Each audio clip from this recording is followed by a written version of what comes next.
আজকে একটি রান্নাবান্নার ব্লগ নিয়ে চলে আসলাম আপনাদের মাঝে। আশা করি ভালো লাগবে। আসসালামু আলাইকুম, কেমন আছেন সবাই? আশা করি সবাই ভালো আছেন। আলহামদুলিল্লাহ, আমরাও সবাই ভালো আছি।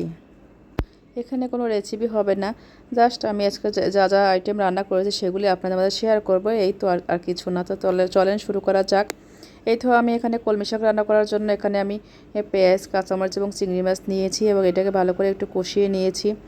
এটাকে আমি কাঁচামরিচ দিয়ে শাক রান্না করবো, আর কাঁচামরিচ দিয়ে শাক রান্না করলে কিন্তু আর খেতে ভালোই লাগে।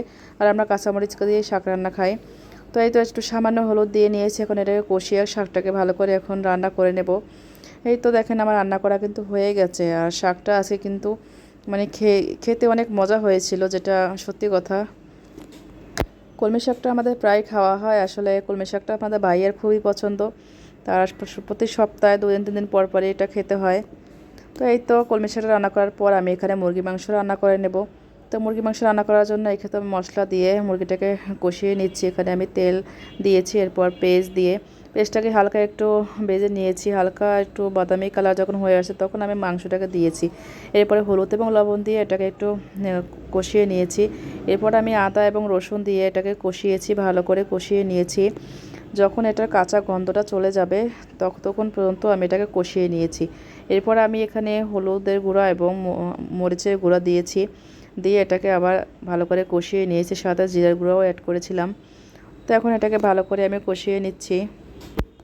এই তো এখন এটাকে আস্তে আস্তে কষিয়ে নেব। এখন আসলে যে কোনো রান্নায় আপনি যত ভালো কষাবেন তত কিন্তু তরকারির টেস্টটা অনেক মজা হয়।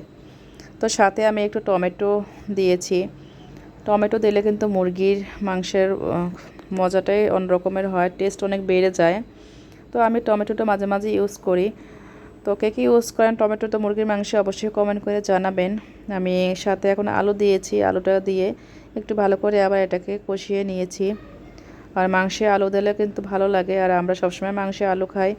তো এই তো আমার রান্নাটা কিন্তু অলরেডি কমপ্লিট হয়ে গেছে। এখন একটু ভাজা জিরার গুঁড়া দিয়েছি, দিয়ে এখন এটাকে আমি নামিয়ে নেব। আজকে কিন্তু আমি এদিকে ইলেকট্রিক চুলা এবং ওইদিকে আমার গ্যাসের চুলায় দুটো মিলিয়ে রান্না করতেছি, কারণ যেহেতু আপনাদের ভাই আজকে ঢাকার বাইরে গেছে আর রাফিকে স্কুলে যেতে হবে আনতে, যেহেতু ছোটো বাবু। তো 3 চুলায় মিলে আজকে রান্না করতেছি তাড়াহুড়ো করে। ও বাবুকে আবার গোসল করিয়ে রাফিকে স্কুলে আনতে যাব এর জন্য। তো ওইদিকে মুরগি মাংসটা হয়ে গেছে, আর এদিকে আমি ডালটাও বসিয়ে নিয়েছি। যেহেতু মুরগি মাংস রান্না করব, আর মুরগি মাংসের সাথে ডাল খেতে কিন্তু অনেক ভালো লাগে। আর আমরা মুরগি মাংস রান্না করলে ডালটা সবাই পছন্দ করি, তাই এটা রান্না করতেই হয় আমাদের। তো এদিকে ডালটা আমি সেদ্ধ হয়ে গেছে। এখন ডালটাকে গুটে আমি এটাকে সামান্য একটু হলুদ এবং লবণ দিয়ে চুলায় রেখে দিয়েছি রান্না হওয়ার জন্য। তো শেষ মুহূর্তে এখন আমি আর পটল ভাজি করব। তো এর জন্য পটলগুলোকে কেটে এই যে একটু হলুদ এবং মরিচ এবং লবণ দিয়ে মাখিয়ে এটাকে আমি তেলে ভেজে নিচ্ছি। এই ছিল আজকে রান্নাবান্না। আর এভাবে পটল ভাজা খেতে কিন্তু অনেক মজা হয়। আর যে কোনো পোলাও এবং সাদা ভাত যে কোনো কিছুর সাথে এভাবে খেলে কিন্তু অনেক ভালো লাগে। আমার পার্সোনালি অনেক পছন্দ এভাবে পটল ভাজা। তো আজকের ব্লগটি কেমন হয়েছে সবাই অবশ্যই জানাবেন কমেন্ট করে। আল্লাহ হাফেজ।